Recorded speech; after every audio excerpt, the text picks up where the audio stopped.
বেগুনি করব। সিদ্ধ করে রেখেছি, দুটো আলু সিদ্ধ করে রেখেছি। এই যে আদা রসুন লঙ্কা এটা পেস্ট টমেটো করবো।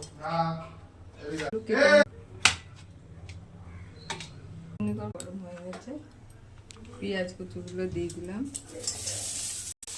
দিয়ে নিচ্ছি,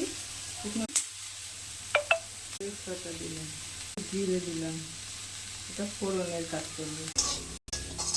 একটু আদা রসুন লঙ্কা পেস্টটা দিয়ে দিলাম,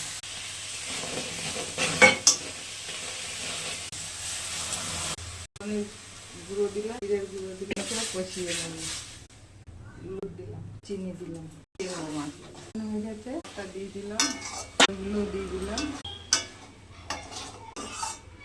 হয়ে গেছে, জল দিয়ে 10 মিনিট ঢাকা। মশলা দিলাম, দেবো কাঁচা পেঁয়াজ আর কাঁচা দিয়ে হয়ে গেছে, কাঁচা পেঁয়াজ ছড়িয়ে দিলাম, একটু ধনে পাতা ছড়িয়ে দিয়ে খেতে হবে।